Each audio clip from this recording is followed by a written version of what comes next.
everyone. Thanks for joining us today. We have a really big day full of events, and we're happy that you could be here and start it out with us. So we're going to start with Race in America, a journalist's perspective. Jesse J. Holland is an accomplished author, novelist, and journalist, standing in the junction of African American history and literature for children and adults. He is the author of The Invisibles, the untold story of African American slaves in the White House, which was named one of the Smithsonian Magazine's top history books of 2016. He's also the author of the upcoming novel, The Black Panther. Who is the Black Panther? From Marvel Studios Books, the first adult novel featuring the nation's first major black comic book superhero. Jesse is a race and ethnicity reporter for the Associated Press in Washington, D.C., and a former Supreme Court, White House, and congressional reporter. He graduated from the University of Mississippi with a liberal arts degree and emphasis in journalism. While there, he was the second African-American editor of the Daily Mississippian. Jesse was named one of the Root.com's 100 most influential African Americans in 2011 and is one of the University of Mississippi's top 50 journalism graduates. So joining me in welcoming Jesse Holland.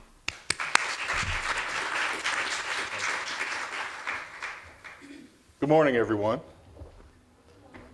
It's always great to be back home, and Ole Miss is truly home for me. As was said, I actually graduated from the University of Mississippi in 1994 with degrees in journalism and English. I actually double majored while I was here. What I'm going to do today is I'm just going to take a few minutes to talk a little bit about what I do, the things I write about, and the way I see things in America. And then always my favorite part of this is actually talking to you and having you talk back to me.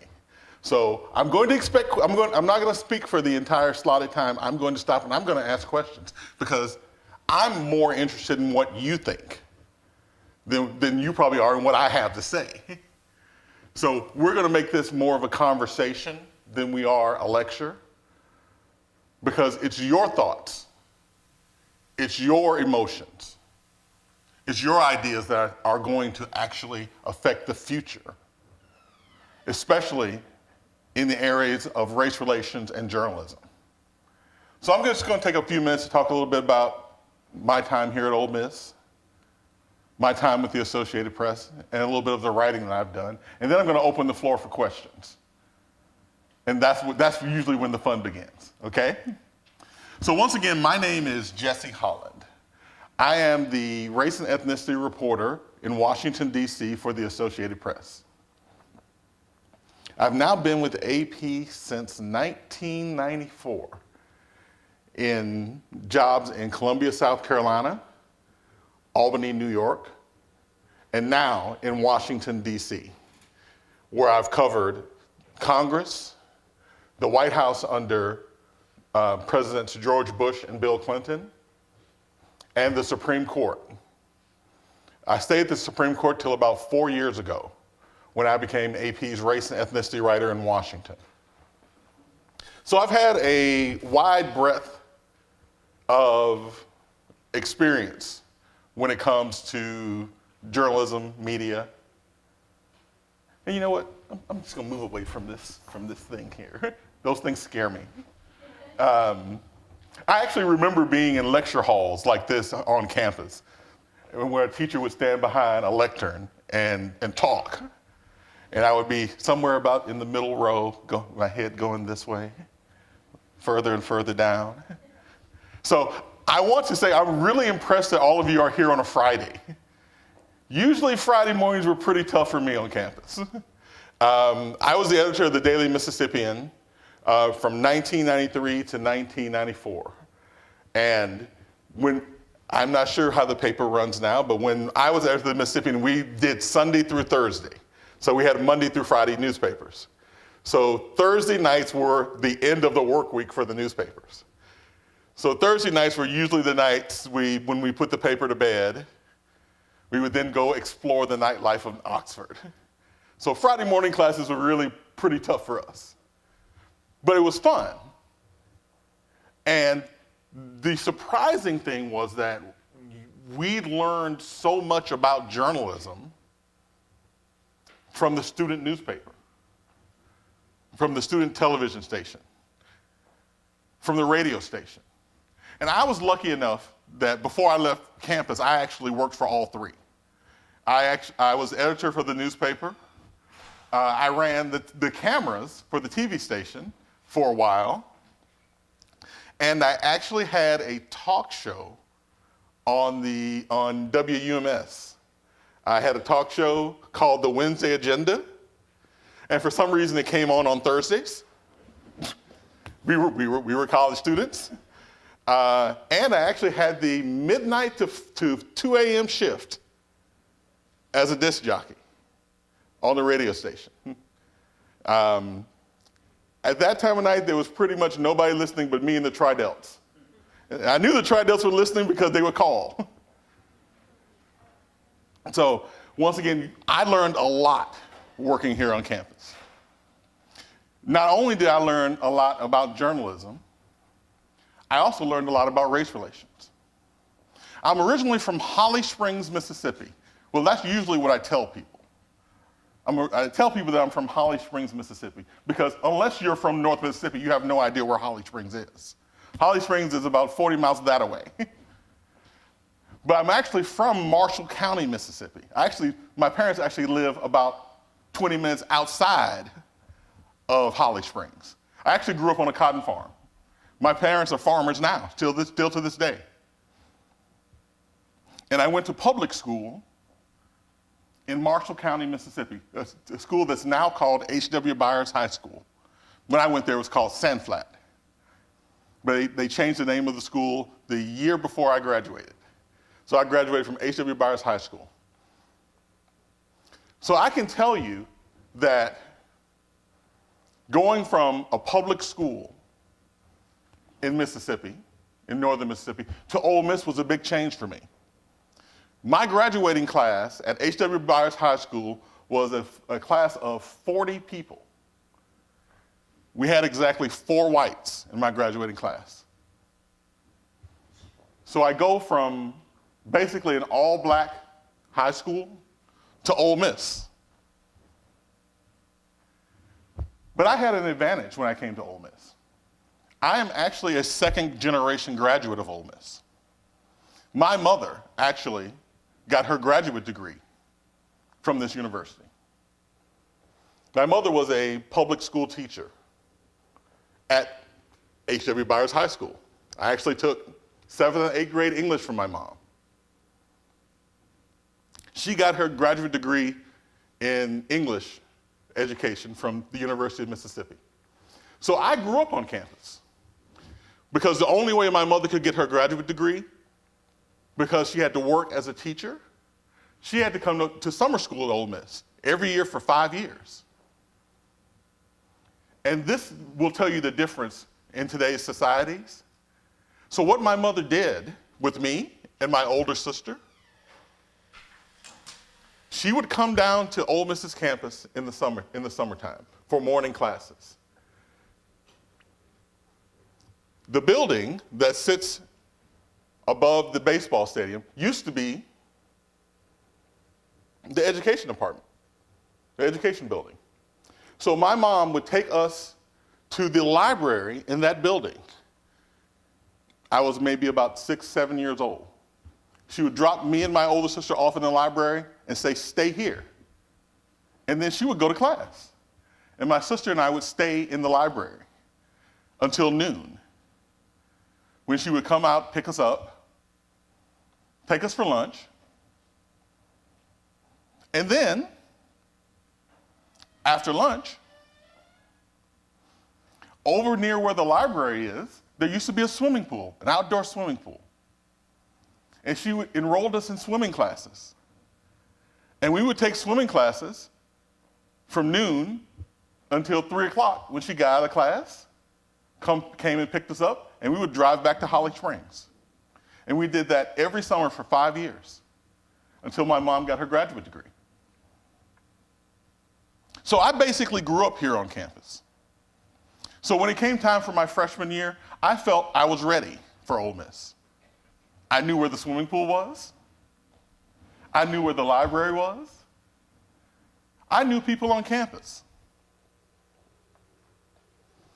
And then my freshman year began. I actually stayed in Deaton Hall, which I don't even know if Deaton's even open anymore. Deaton Hall, by the way, when I stayed in it, I lived on the 4th floor of Deaton. Deaton didn't have an elevator. So every day I got to climb four flights of stairs to get to my room. But then, my freshman year, this was the year of one of Ole Miss's more notorious race relations incidents. This was the year that a fraternity here decided to tie up one of their pledges and drive them to Holly Springs and dump them on the campus of Russ College with profanities written on their bodies. That happened 3 days after I arrived on campus as a freshman. That happened 3 days after I went down to the Daily Mississippian looking for a reporter job. That was my introduction as a student to Ole Miss. Not quite the introduction that administration officials wanted for students that year.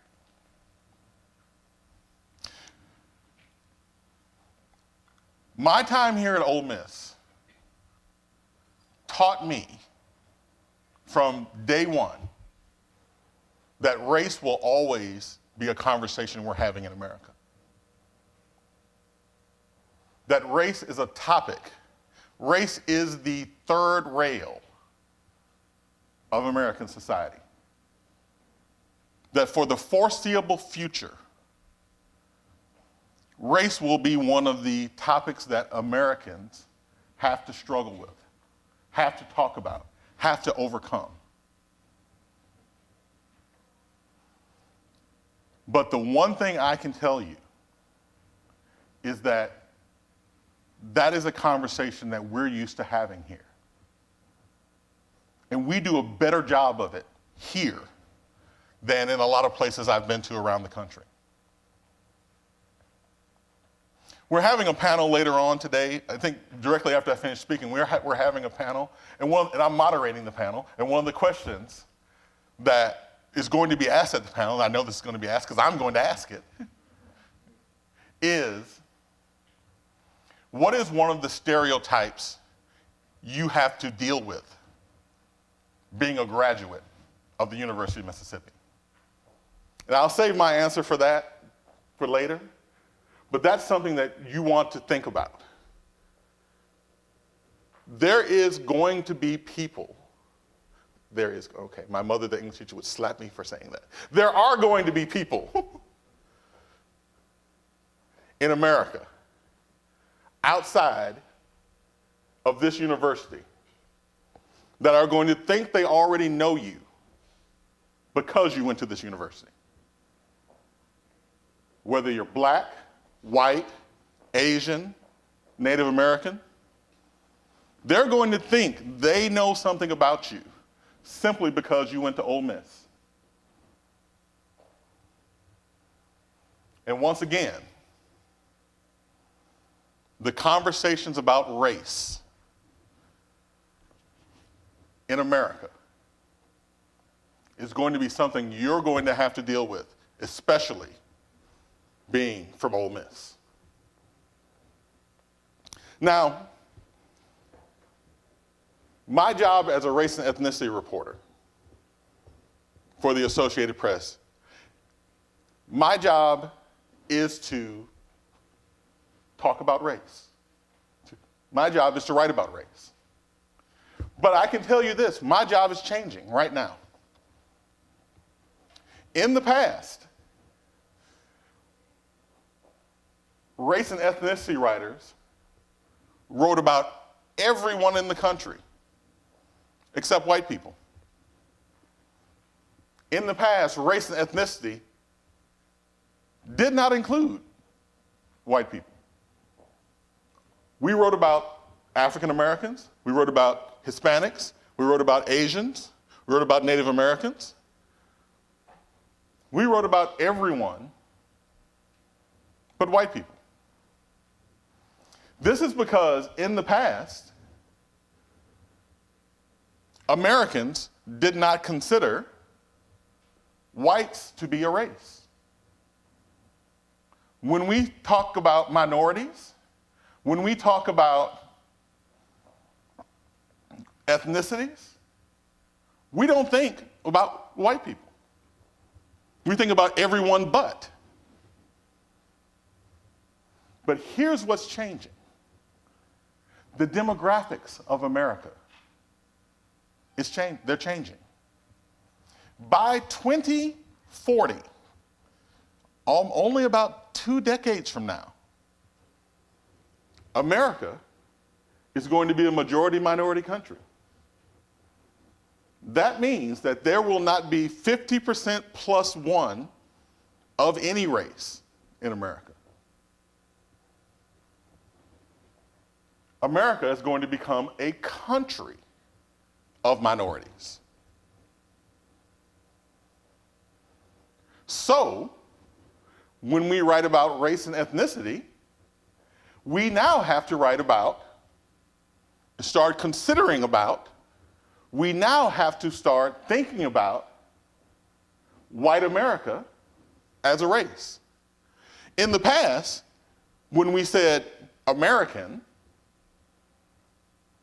we meant white America. But now, as we move forward into this new minority-majority country, we have to start thinking about white America as a race. I mean, it even sounds funny saying white America. Black Americans rolls off your tongue because we're so used to saying it. Hispanic Americans, Latino Americans, Asian Americans. But we're still getting used to saying white Americans. Because in the past, that was the default.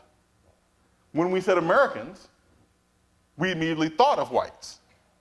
But as this country is changing, we have to also change the conversation. We have to change how we write. We have to start thinking of white America as a race. And that's a big change. It's going to be a slow change. This is why we're starting to think about this now, 20 years before the change actually happens. One of the bigger stories I wrote with an education writer friend of mine was about 2 years ago. And it showed the oncoming change.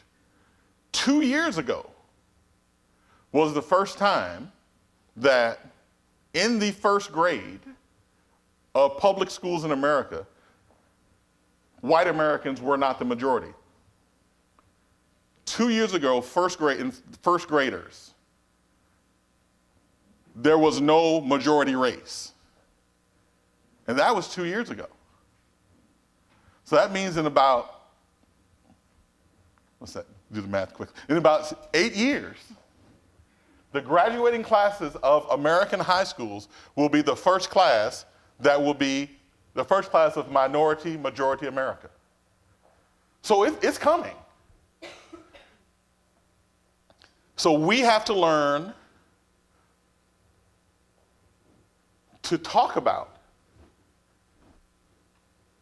this new America that's coming.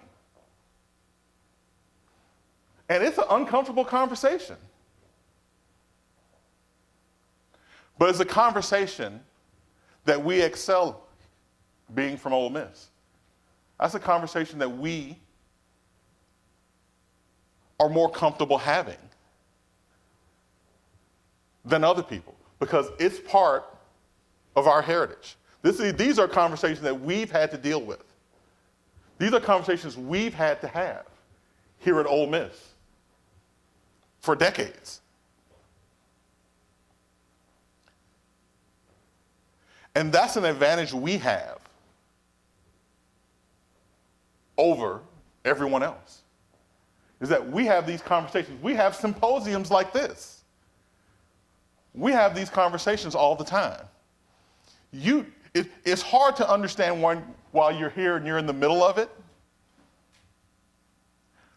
but you're learning to have conversations. You're learning to have these kind of thoughts, these talks, in a way that other students don't get. This is the 7th university I've spoken at since January.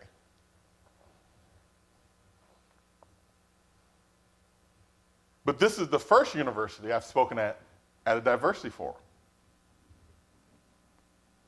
Other people don't think like this. Other people don't think these conversations are necessary. Other people are just starting to have conversations that we've been having here on campus since before I came here.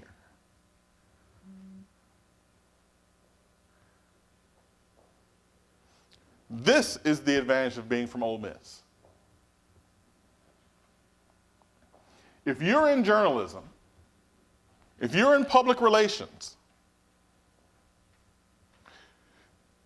these are things you're going to have to think about as you leave this campus and go out into the world. Especially in journalism, all beats are going to have intersections with race and ethnicity from now on. Doesn't matter if you're writing about fashion. Doesn't matter if you write about sports. Doesn't matter if you write about government. It doesn't matter if you're writing about crime. It doesn't matter if you're writing about local government. Race and ethnicity is going to intersect with everything that you are going to have to do. And it is the smart reporter, the smart editor, that realizes that and is prepared for it. Even if you're in PR, these are things you're going to have to think about. As Pepsi found out earlier this year with the Kylie Jenner commercial. Pepsi wishes they had had someone in that PR agency who was conversant in race and ethnicity in America that would have stopped them before they spent all that money on that commercial. Race is the conversation in America. It underpins everything that we write about. Entertainment, sports, news. And being from Ole Miss gives you the advantage, if you take advantage of it, to be a leg up on everyone else in your field. If you take advantage of it. Now, I've been lucky. Working with the Associated Press allows you the advantage of being able to write about anything. So I've covered NFL, I've covered Republican and Democratic national conventions, I've covered executions. I've been lucky enough to be on Air Force One with 3 presidents. But what I keep coming back to are the stories that interest me. And these are the stories about race and ethnicity. So when it came time to branch out of journalism and start writing books, that English degree shows up again. I wrote about what I was interested in. Untold stories of African American history in America. That's how I wrote, that's what my first 2 books were about. The first one was called Black Men Built the Capitol, Discovering African American History in and around Washington, D.C., where all I did is simply go around Washington, D.C. and find stories that hadn't been told about African American history in Washington. The second book was a branch out from the first book. During my time writing the first book, I discovered that there were slaves who lived inside the White House with the presidents.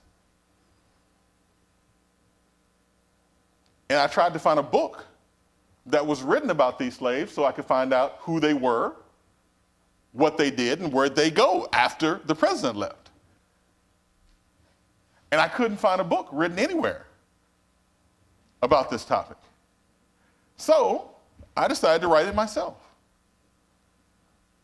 And that was The Invisibles, the untold story of African American slaves inside the White House. Both of my books came out because there was information that I wanted to read,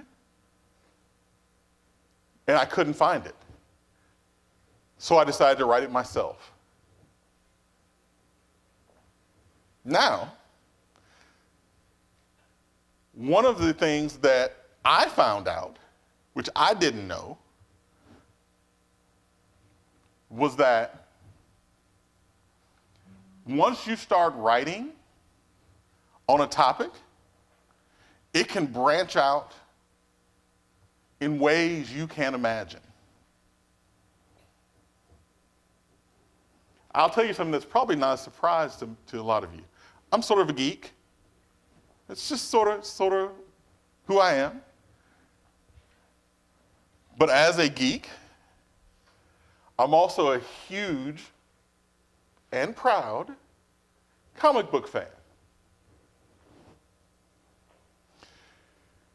Every Friday evening, after classes ended,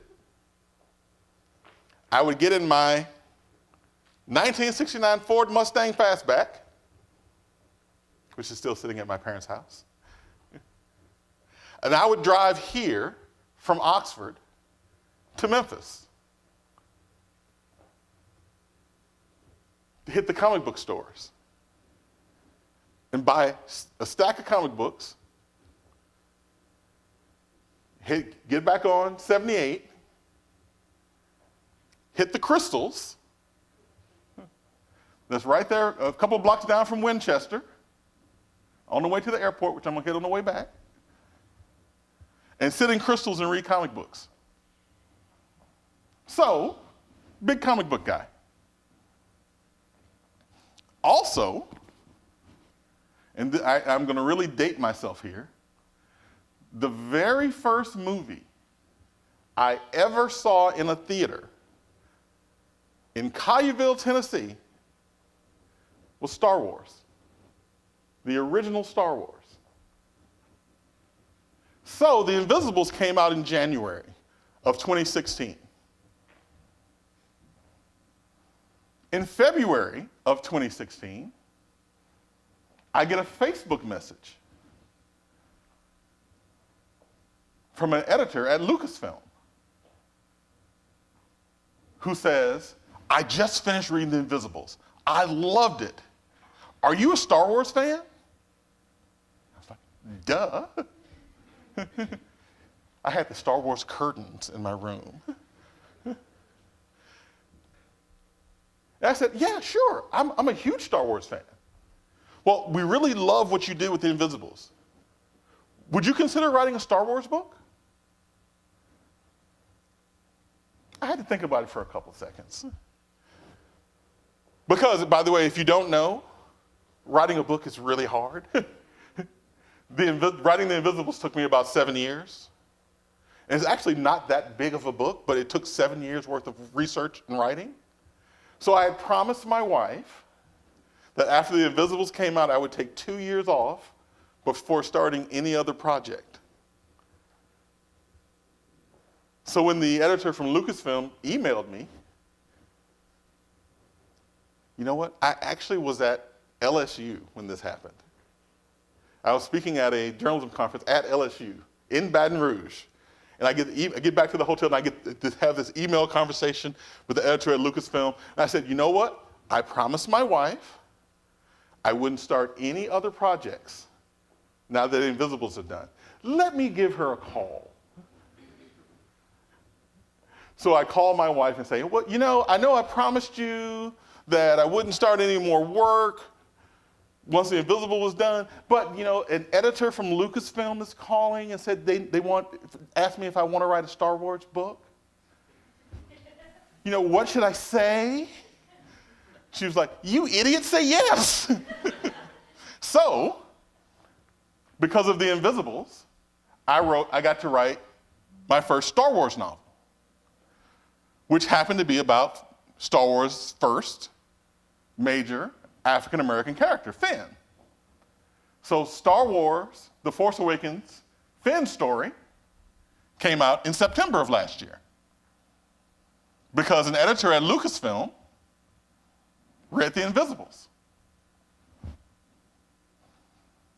Well, Finn's story comes out in September, and a month after Finn's story comes out, I get a call from Marvel Studios saying, we read The Invisibles. We saw that Finn's story just came out. Have you ever considered writing about Marvel Comics? And I was like, let me think about it. So, yes. So, well, we're coming out with the Black Panther movie in 2018, and we've never had a novel about the character. Would you be interested in writing about this? This would be the first novel about Marvel's first black superhero. Would you be interested in writing about this? I said, well, let me think about it. Yeah. So, later on this fall, will come out The Black Panther, Marvel's first novel about their first major black superhero. And all of this is because they are comfortable with the fact that I can talk about race relations. Because all of these books have a component of race in them. Finn is the first main African-American star of the Star Wars universe. There is Lando Calrissian, but he is more of a supporting character. Finn's out front. And the Black Panther was Marvel Comics' first black superhero. Not first African-American, let's be specific, not first African-American superhero. The first African-American superhero, by the way, was Luke Cage, which I'm trying to convince them to let me write a novel on that too. But the Black Panther is their first major black superhero. And all of this is because I am comfortable talking about race. I am comfortable talking about race and ethnicity. I'm comfortable writing about race and ethnicity. And it all comes back to what I learned here. It's not just about the journalism. It's not just about the writing. It's about being comfortable touching America's third rail. If you can be comfortable, especially as a journalist, if you can be conversant, if you can write about race and ethnicity, whether you're in journalism or PR, you will have an advantage when you leave this school. The school is doing its best to prepare you for it. All you have to do is grab it and run with it. Because this is the conversation in America for the foreseeable future. And you can be ahead of this conversation. I think that's a good place to stop. How are we doing on time? Oh, almost perfect on time. So I want to open up for questions about anything I've said, about anything I didn't say that you want to ask about. Tell me, when you raise your hand, tell me who you are. If you're a student, tell me what year you're in and what your major is. Yes? So my name is Anna Martinez. I am a senior journalism student with emphasis in print. My question for you is, you talk so much about being comfortable with talking about race, especially as a journalist. Mm-hmm. And forgive me if this sounds, I guess, kind of rude. No such thing. Wait till you hear it. But what about Ole Miss has made you so comfortable talking about race relations? What has Ole Miss done for you to allow you to be so comfortable talking about race and ethnicity? Was it, I guess, the James Meredith coming onto the campus, or Mm-hmm. some other? I'm going to preempt part of my answer to that question that's going to come up at the next panel, because once you graduate from Ole Miss, and if you leave Mississippi or the South, the very first thing people are going to ask you once they find out you went to Ole Miss is, what's race relations like at Ole Miss? What was it like for you at Ole Miss? Did the Klan chase you every day? I mean, I literally have been asked that question. People immediately stereotype people from Mississippi, and particularly people from Ole Miss, as being either racist, Uncle Toms for being at Ole Miss, if you're not white, or someone who doesn't care about race relations.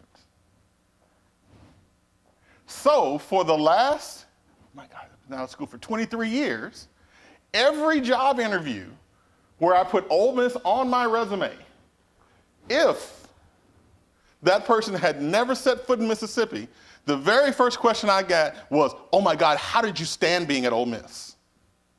So I had to become conversant.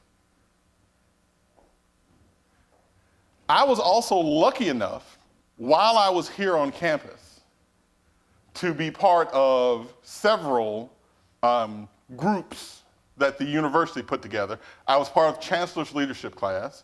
I was part of several groups and panels that talked about race at Ole Miss, especially following behind the Russ College incident. My years were the years of the Russ College incident, the beginning of the should the band play Dixie arguments. I was at the tail end of the Confederate flags at the stadium argument. So these were conversations that were going on around campus every day, and experience leads to fluency. These were conversations we had to have, and especially if you're a journalist, especially if you're working for the student newspaper, because the student newspaper is always the flashpoint of any controversy on campus. The student newspaper is writing about it and talking about it. And as my years as a senior staff writer, then news editor, then managing editor, and then editor, we were the focal point of a lot of conversations about race on campus. And one of the things that the administration here has never done is shied away from the conversation. We may have not liked their answer. We may not have liked the way they went about getting to an answer, but they never said, we're just not going to talk about this. They never said, well, y'all just go somewhere else. They always talked about it. Because with the history of Ole Miss, with James Meredith on down, it has been something that they've had to talk about. And being here and being part of that conversation, let me put it this way. I have not had to have a tougher conversation about race anywhere outside of Ole Miss.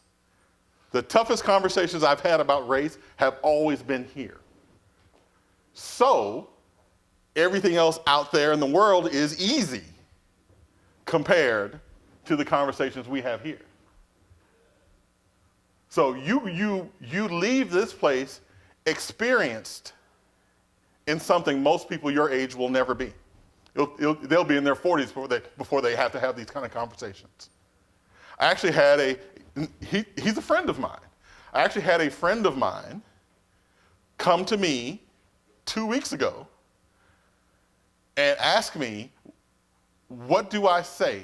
My 3-year-old daughter just realized she's white and her friend is black. What do I say? What do you mean, what do you say? Everyone's different. That doesn't mean that she can't be your friend. But it amazed me that he even had this question, because it's secondhand to me. My children go to a Montessori school. My children have friends of all races and all cultures. I don't even think about it anymore. But I haven't had to worry about having difficult conversations like that because I had those conversations back in college. Did I answer your question in there anywhere? Okay, good. Sometimes I get going and I forget. I'm like, okay, what was the original question? Okay. Any other questions for anybody? Yes. Yes. The beat, your expanded race and ethnicity. Right. How much, if any, effect did the election have on that? The surprise that came from the election? And what kind of stories would you imagine coming out of this beat that we haven't seen before? I think the election was the first realization from, I hate the words mainstream media, but I think the election was the first time that there was a across-the-board realization that there is a white America. Once again, in the past, we never talked about white America as a voting bloc. We talked about the black vote. But once again, think about how weird it is to say the white vote. We never say the white vote. We say the black vote, the Hispanic vote, the soccer mom vote, but we never say the white vote. And this election, especially the aftermath of, I shouldn't say the first time. It was one of the times where we came to the realization that there is a white vote. And we're having to recalibrate a lot of what we're doing because of that. Now, there are plenty of stories that now fall into race and ethnicity that we wouldn't consider before. For example, the increased mortality of white men, the earlier deaths of white males is a race and ethnicity story. The opioid addiction crisis is a race and ethnicity story. It just isn't a race and ethnicity stories about minorities, because the majority of the opioid crisis is happening among white Americans. But that's now a race and ethnicity story. In the past, it would be just general news. It would be news about America. But now it's a race and ethnicity story. Would it be recast in any way that put more focus on that part of the story? Now, I don't know if we would write it any differently than we would as general news. But it now falls, once again, in the past, those stories would not be considered race and ethnicity, because in race and ethnicity, we didn't write about white people. We didn't consider white people a minority. So it didn't fall to race and ethnicity. But now, more and more, those type of stories will. More and more, you're seeing more and more news organizations like NPR, New York Times, Washington Post, Fox News, they all have race and ethnicity units. Did I answer your question? Yeah, are they considering now the white? Mike, I'm sorry, we're gonna have to call time. Okay, we'll chat afterward. Thank y'all for listening.